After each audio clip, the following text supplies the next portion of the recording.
चलो MCQ number 93 f of x is equal to cos inverse 9 minus x square upon 9 plus x square x greater than 0 અને તમારે F dash -1 શોધવાનું છે। F dash -1 શોધવું એટલે પહેલાં તો એફ ડેશ એક્સ શોધવાનું અને એફ ડેશ એક્સ શોધો એમાં એક્સની જગ્યાએ શું મૂકી દેવાનું -1 મૂકી દેવાનું। આમ સિમ્પલ સમ છે। તમારે ખાલી ડિસાઇડ એટલું જ કરવાનું છે કે આ ડાયરેક્ટ વિકલન કરવું કે પછી ધારીને વિકલન કરવું। સમ જોતાં એમ લાગે છે કે ધારીને વિકલન સહેલું પડશે। આમાં આપણે આને આમ ગોઠવીએ જો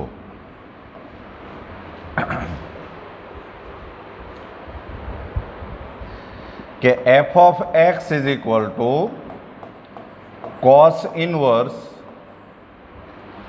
આ જે છે ને આ 9 માઇનસ એક્સ સ્ક્વેર એમાં ઉપર નીચે એને 9થી ભાગી નાખો એટલે આ થઈ જાય 1 minus x square by 9 upon 1 plus x square by 9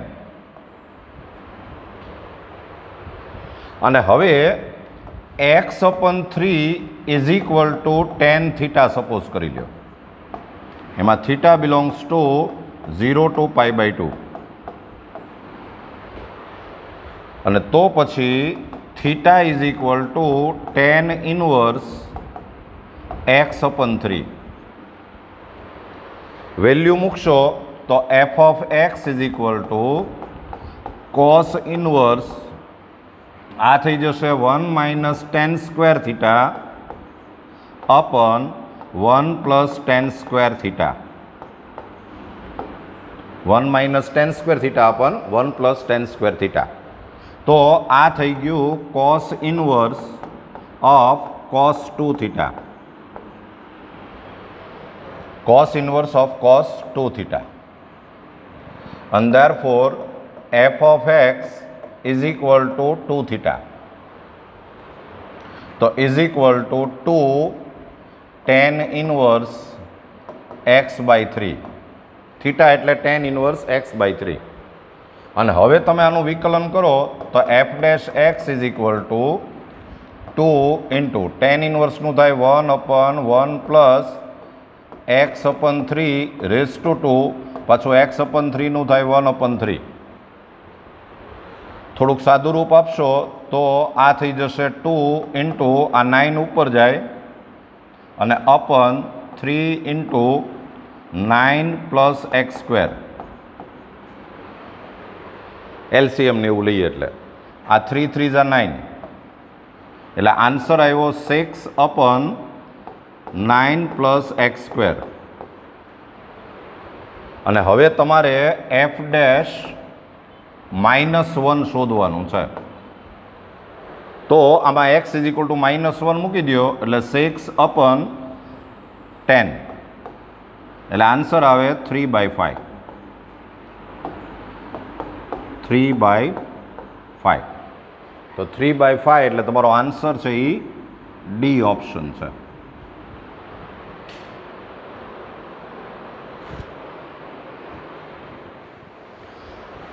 चलो सम नंबर 94 पूछायेलो सम है आ थोड़ी ट्रीक वापरवानी है y is equal to sigma r is equal to 1 to x tan inverse 1 upon 1 plus r into r plus r square અને તમારે dy by dx શોધવાનું છે।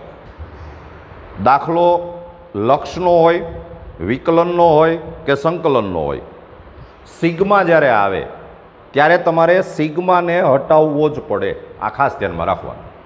Limit હોય ડિફરન્શિએશન હોય કે ઇન્ટિગ્રેશન હોય સિગ્મા ન ચાલે તમારે સિગ્માને તો હટાવવો જ પડે એટલે આપણે પહેલું કામ સિગ્માને હટાવવાનું કરવાનું છે।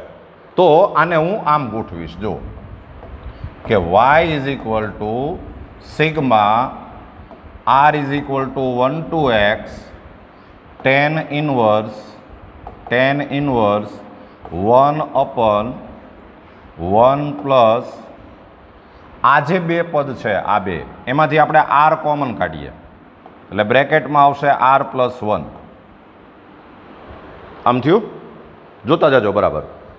હવે હું આને આમ ગોઠવું છું કે sigma r is equal to 1 to x tan inverse. હવે જે હું લખું એ જરા બરાબર જોજો. આ ઉપર જે 1 લખ્યું છે એની જગ્યાએ મારે આમ લખવું છે કે r પ્લસ 1 માઇનસ r. એટલે r તો કેન્સલ થાય એટલે એ 1 જ કહેવાય.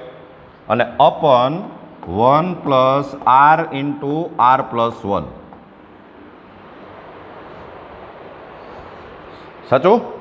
અને હવે તમને જો યાદ હોય તો સેકન્ડ ચેપ્ટરમાં આપણે બાદબાકીનું સૂત્ર ભણ્યા કે tan inverse x minus tan inverse y is equal to tan inverse x minus Y upon 1 plus x Y.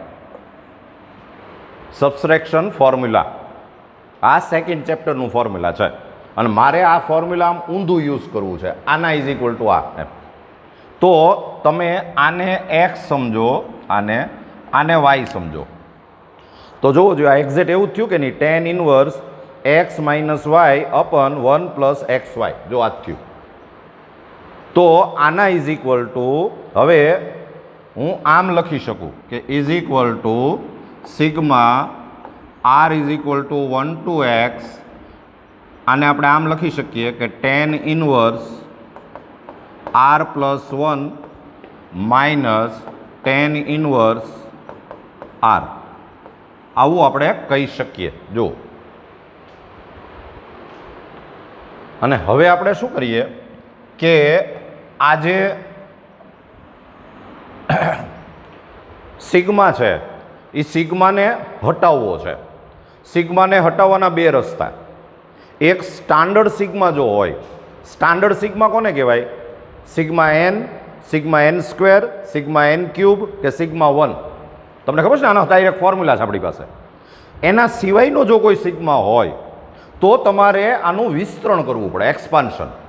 આમાં r ઇઝ ઇક્વલ ટુ 1 મૂકવાનું, પછી સિગ્મા એટલે પ્લસ, પાછો r ઇઝ ઇક્વલ ટુ 2 મૂકવાનું, સિગ્મા એટલે પ્લસ, પાછો r is equal two 3 મૂકવાનું, sigma એટલે પ્લસ, એમ ચાલ્યા કરવાનું અને છેલ્લે r is equal two x મૂકવાનું. તો આ કોઈ સ્ટાન્ડર્ડ સિગ્મા નથી, એટલે તમારે આનું એક્સપાન્શન કરવું પડશે. જો આપણે ધીમે ધીમે આનું વિસ્તરણ કરીએ. પહેલાં આપણે આમાં r ઇઝ ઇક્વલ ટુ 1 મૂકો. બોલો શું થાય? tan inverse 2 minus tan inverse 1, પછી પ્લસ સિગ્મા એટલે પ્લસ. હવે આપણે r ઇઝ ઇક્વલ ટુ 2 મૂકીએ.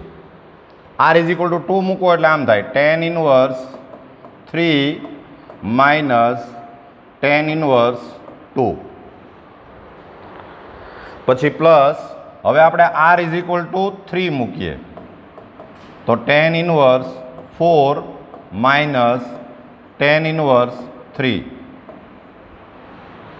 પ્લસ, એમ ચાલ્યા કરે. અને છેલ્લે આપણે r ઇઝ ઇક્વલ ટુ શું મૂકવાનું છે? x. તો આમ થશે tan ઇનવર્સ, એ ઉપાધિ કરી,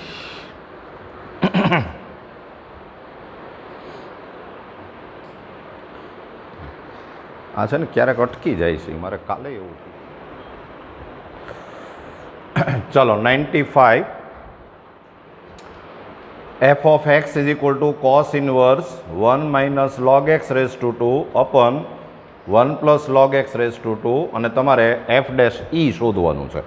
તો આપણે વાત થઈ એમ ડાયરેક્ટ વિકલન કરી નાખો તોય વાંધો નથી અને ધારીને કરો તોય વાંધો નથી. ધારીને થોડુંક સહેલું પડશે. એટલે આમાં આપણે log x is equal to tan theta ધારીએ. log x is equal to tan theta. તો therefore theta is equal to tan inverse log x. theta is equal to tan inverse log x.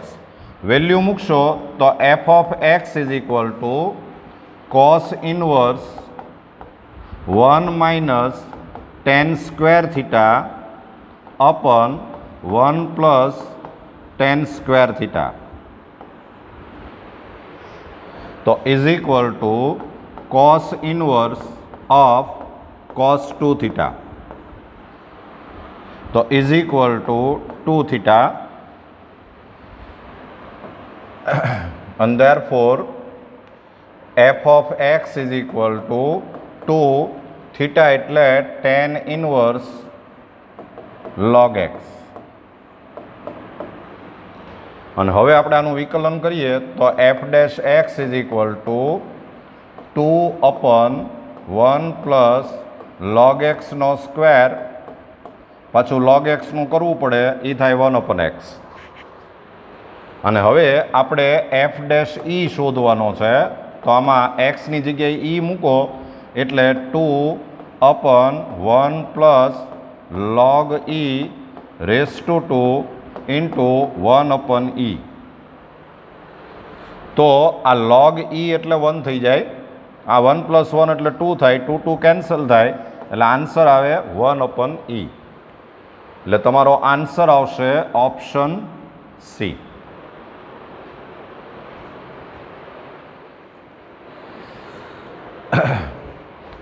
Number 96, y is equal to sin inverse x into under root 1 minus x minus root x into under root 1 minus x square. અને તમારે dy by dx શોધવાનું છે. Direct વિકલન કરો તો તમને ખબર જ છે કે બીક જ લાગે આપણને, કારણ કે સાઇન ઇન્વર્સનું થાય 1 upon under root 1 minus આવાનો square, પછી પાછું આવવાનું કરવાનું, એટલે કાંઈક આમાં ટ્રીક હશે એ પાક્કું છે. તો ટ્રીક એમ છે કે આપણે આની અંદર આ જે એક્સ છે ને એને તમે સાઇન આલ્ફા ધારી લ્યો. એક્સ એટલે આપણે સાઇન આલ્ફા ધારીએ, અને રૂટ એક્સ જે છે એને આપણે સાઇન બીટા કહીએ. અને પછી આપણે કાંઈક કિંમત મૂકવાની કોશિશ કરીએ. જો તમે જરાક પહેલાં સાદું રૂપ સમજી લેજો. આ જે અંડર રૂટ 1 માઇનસ એક્સ જે છે, હા અંડર રૂટ 1 માઇનસ એક્સ, એને આમ કહેવાય કે અંડર રૂટ 1 માઇનસ એક્સ એટલે સાઇન સ્ક્વેર બીટા થાય, સાઇન સ્ક્વેર બીટા, એટલે આ થઈ જાય સાઇન સ્ક્વેર બીટા. અને તમે સમજી ગયા હશો કે આ થઈ ગયું કોસ બીટા. પછી આ under root 1 minus x square જે છે આ, તો એમાં આપણે અંડર રૂટ 1 માઇનસ આ એક્સ એટલે સાઇન આલ્ફા છે, તો આ થઈ જાય સાઇન સ્ક્વેર આલ્ફા, તો એ થઈ ગયું કોસ આલ્ફા. આ અને એ બધી વેલ્યુ જો આપણે આની અંદર મૂકીએ તો y is equal two sine inverse, ચાલો x એટલે આપણે શું ધાર્યું હતું, sine alpha, into under root 1 minus x એટલે કોસ બીટા, માઇનસ પછી રૂટ એક્સ એટલે સાઇન બીટા, એમ જ છે ને, રૂટ એક્સ એટલે સાઇન બીટા, અને આ થયું કોસ આલ્ફા. તો તમને ખ્યાલ આવે તો આ કંઈક ફોર્મ્યુલા છે સાઇન આલ્ફા માઇનસ બીટાનું, એટલે આ થઈ જાય sine inverse of sine alpha minus beta, તો is equal to alpha minus beta. તો આલ્ફા એટલે સાઇન ઇનવર્સ એક્સ, અને માઇનસ બીટા એટલે સાઇન ઇનવર્સ રૂટ એક્સ. આ આપણે આવું સાદું રૂપ આપ્યું, હજી વિકલન તો બાકી જ છે. તો હવે આનું ડિફરન્શિએશન કરો dy બાય dx, તો સાઇન ઇનવર્સ એક્સનું થાય 1 upon under root 1 minus x square, sine inverse root એક્સનું થાય 1 upon under root 1 minus root એક્સનો સ્ક્વેર, પણ પાછું રૂટ એક્સનું કરવું પડે, એ થાય 1 upon 2 રૂટ એક્સ. તો આ આન્સર આમ આવી ગયો કે 1 upon under root 1 minus x square minus, હવે જરાક જોજો, હું આને આમ લખું છું 1 upon 2, પછી આ તો એક્સ થઈ ગયું, અને આ બે રૂટિયા છે એ ભેગા થઈ જાય, ગુણાકાર હોય એટલે તમે એક સળંગ રૂટ કરી નાખો તો ચાલે, એટલે આ થઈ જાય અંડર રૂટ આ 1 માઇનસ એક્સ અને આ એક્સ, એટલે એ થઈ જાય એક્સ માઇનસ એક્સ સ્ક્વેર. વિસ્તરણય કરી નાખ્યું, બેન ભેગાઈ કરી નાખ્યા, વિસ્તરણય કરી નાખ્યું. તો મને એમ છે કે આવો કોઈક આન્સર ક્યાંક હશે. Option A.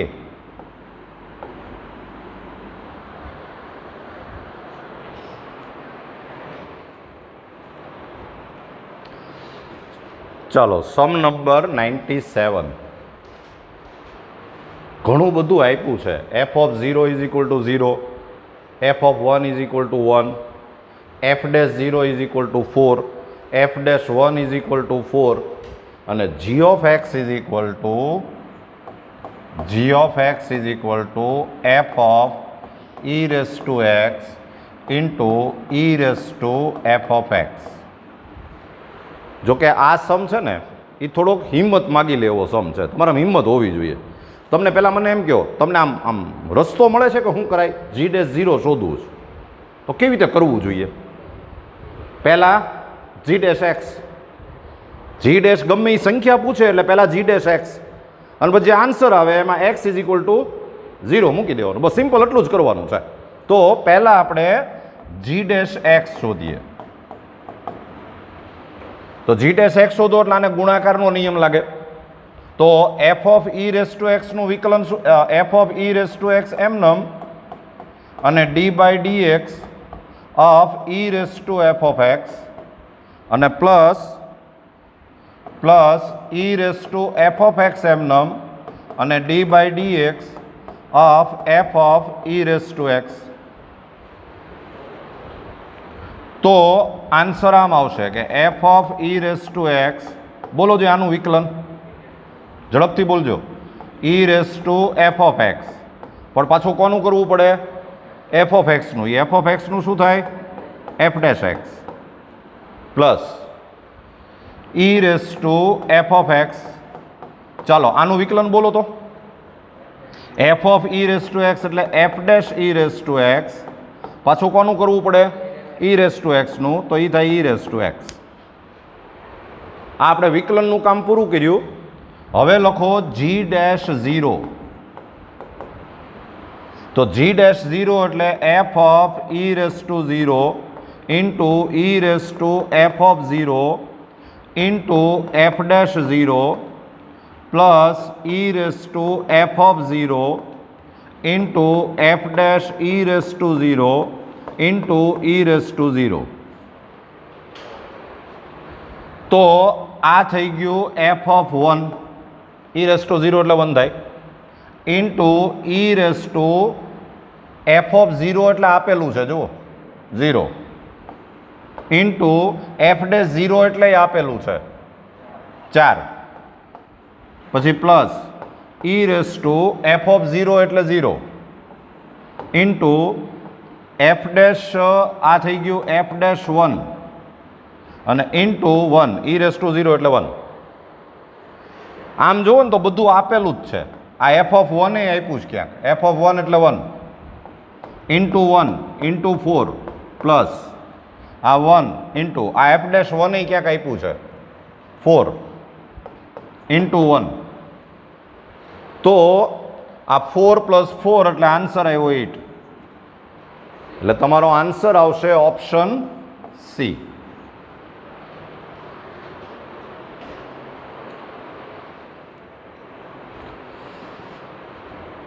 ચાલો 98. X is equal to F of t, y is equal to g of t. એટલે આ પ્રચલ સમીકરણ આપ્યા કહેવાય, પેરામેટ્રિક ઇક્વેશન. અને તમારે દ્વિતીય વિકલન શોધવાનું છે, d square y by D x square. આમ જુઓ તો સમમાં કાંઈ નથી. દ્વિતીય વિકલન શોધવું હોય તો પહેલાં તમને x is equal to F of t આપ્યું છે. તો આની ઉપરથી d x by d t is equal to F dash t થાય. પછી y is equal to g of t આપ્યું છે તો એની ઉપરથી d Y by d t is equal to g dash t થાય. અને પછી પહેલાં તમારે d Y by D x શોધવું પડે. તો D Y by D x is equal to D Y by D T upon D x by D T. તો D Y by DT એટલે G dash T upon F dash T. આ આપણે પહેલું વિકલન પૂરું કર્યું, ફર્સ્ટ ડિફરન્શિએશન. અને હવે પાછું તમારે આનું કોને સાપેક્ષ વિકલન કરવું પડે આ શોધવા માટે? એક્સને સાપેક્ષ. તો જ આને d square y by D x square કહેવાય. તો d square y by D x square is equal to d by D x of G dash T upon F dash T.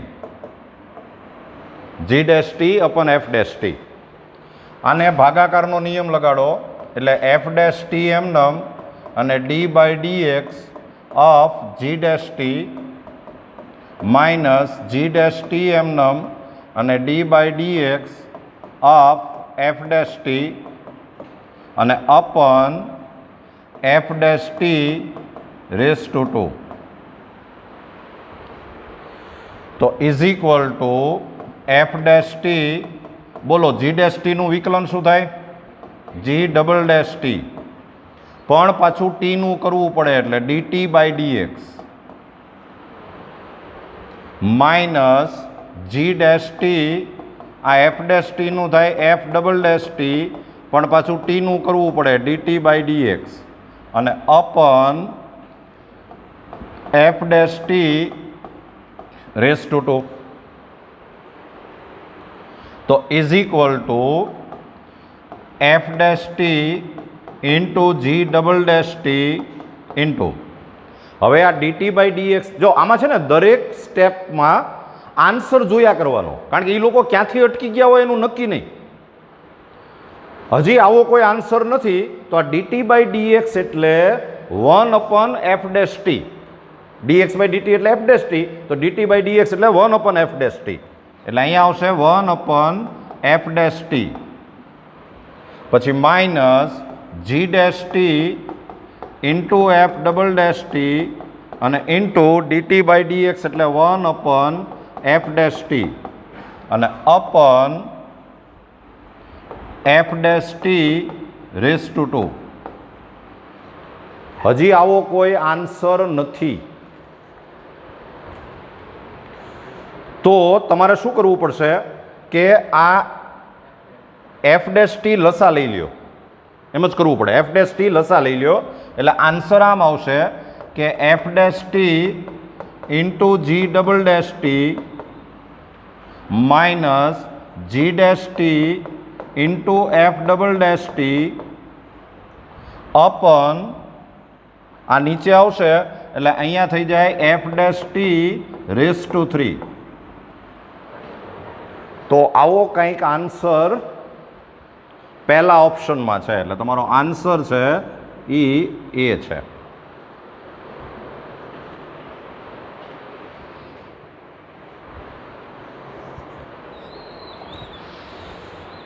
ચાલો MCQ નંબર 99, સેન્ચુરી નહીં થાય.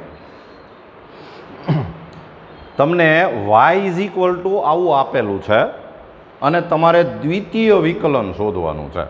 એટલે તમે એટલું તો સમજી જ ગયા હો કે આમાં ડાયરેક્ટ વિકલન ન કરવાનું હોય, કારણ કે એ તો પહેલેથી જ બીક લાગે આપણને. આ છે વિકલન કરવા જવાનું સીધું, અને કદાચ એ માનો કે વિકલન થઈ જાય પાછું દ્વિતીય વિકલન કરવાનું છે.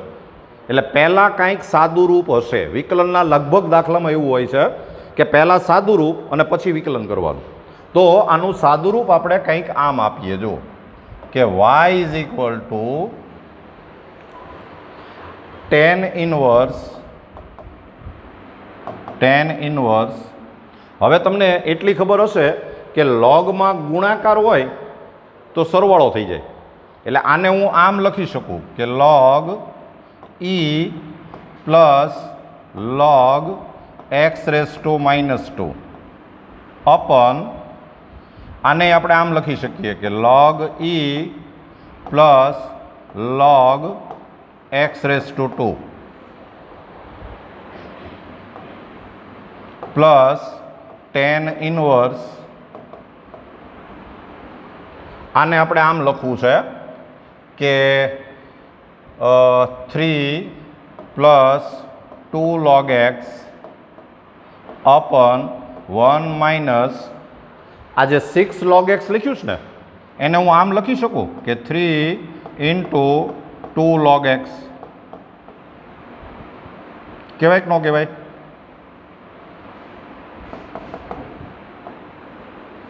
3 into 2 log x તો is equal to tan inverse આ log e એટલે 1 થઈ ગયું, આ બગડો આગળ આવી જાય એટલે -2 log x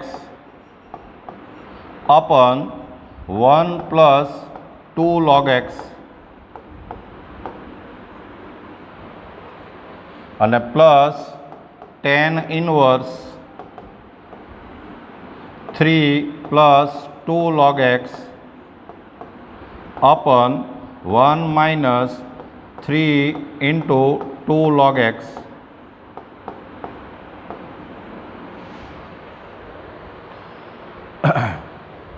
હવે આ જે લખ્યું છે આ એને હું અહીંયા ખાલી ઇન્ટુ 1 એમ કરી નાખું તો ચાલે? ઇન્ટુ 1 કરવામાં કાંઈ વાંધો જ નહીં. તો હવે આપણી પાસે બે ફોર્મ્યુલા છે, એક બાદબાકીનું સૂત્ર છે, એક સરવાળાનું સૂત્ર છે. અને એમાં સરવાળાના સૂત્રમાં જો તમને યાદ હોય તો આપણે આવી વાત થઈ છે કે તમારે જો ઊંધું સૂત્ર લગાડવું હોય tan inverse x plus Y upon 1 minus X Y, તો આને ઊંધું સૂત્ર આમ આવે કે tan inverse x plus tan inverse Y plus કે. અને એમાં જ્યાં તમારે k ઇઝ ઇક્વલ ટુ 0 સમજવાનું ક્યારે કે જ્યારે આ એક્સ વાય છે એ લેસ દેન 1 હોય, અને k ઇઝ ઇક્વલ ટુ તમારે -પાઈ સમજવાનું જ્યારે આ એક્સ વાય ગ્રેટર દેન 1 હોય. આવી વાત આપણે પહેલાં થયેલી છે જો ઊંધું સૂત્ર વાપરવું હોય તો. બાદબાકીમાં ઊંધું સૂત્ર એક જ છે એટલે એમાં કાંઈ એવી તકલીફ નથી, બરાબર? તો બાદબાકીનું સૂત્ર તમને યાદ હશે કે આપણે આમ ભણેલા છીએ કે tan inverse x minus Y upon 1 plus x Y. તો આની જગ્યાએ આમ લખી શકાય કે tan inverse x minus tan inverse Y. આમાં એક્સ વાય એક કરતાં નાનો મોટો એવું કાંઈ આવતું નથી, બરાબર? આ જે છે ને આ બાદબાકીનું સૂત્ર છે, તમે જોઈ જુઓ. આને તમે એક્સ સમજો, આને તમે વાય સમજો, તો આ tan inverse x minus Y upon 1 plus x Y, એટલે આ બાદબાકીનું સૂત્ર થયું. તો આની જગ્યાએ હું આમ લખી શકું કે tan inverse 1 minus tan inverse 2 log x. અને બાદબાકીમાં એક જ સૂત્ર છે એટલે એમાં કાંઈ બીજું આવે નહીં. આને તમે x સમજો, આ જે છે એને x સમજો, આને તમે y સમજો, તો આ tan inverse x plus Y upon 1 minus X Y જો, તો એ સરવાળાનું સૂત્ર થયું. પણ એમાં આ ગુણાકાર જે છે 6 log x એ એક કરતાં નાનો છે કે એક કરતાં મોટો છે એવું કાંઈ આપ્યું નથી, એટલે તમારે કે લખવો પડે, બરાબર? એટલે આની જગ્યાએ જો તમે ઊંધું સૂત્ર લગાડશો તો આમ આવશે કે plus tan inverse 3 plus tan inverse 2 log x અને પ્લસ કે. અને એ બાજુમાં આપણે સૂચના લખી નાખવાની, જે આ સૂચના છે એ જ કે જ્યાં k ઇઝ ઇક્વલ ટુ 0 જો એક્સ વાય તો નહીં પણ આવડું આ કયું 6 log x, અથવા તો સીધું આમ લખશો તોય ચાલશે કે k ઇઝ ઇક્વલ ટુ 0 ઓર -પાઈ. એ 0 હોય ને કાં તો -પાઈ હોય, બેમાંથી એક હોય. પણ તમને ખબર પડી જામી ગઈ જો આ બે કેન્સલ થઈ ગયા. એટલે હવે વધ્યું ખાલી એટલું આમ કે tan ઇનવર્સ 1 પછી પ્લસ tan ઇનવર્સ 3 અને પ્લસ કે. પણ આપણે કરવા શું નીકળ્યા છીએ? દ્વિતીય વિકલન. તો હજી તો આપણે સાદું રૂપ આપ્યું છે, તો હવે તમે આમ કહી શકો કે dy by dx is equal to શું થવાનું? 0, કારણ કે બધું અચળ જ છે. અને તો પછી d² y by dx² is equal to પણ 0 થાય. એટલે તમારે આન્સર આવશે ઓપ્શન ડી.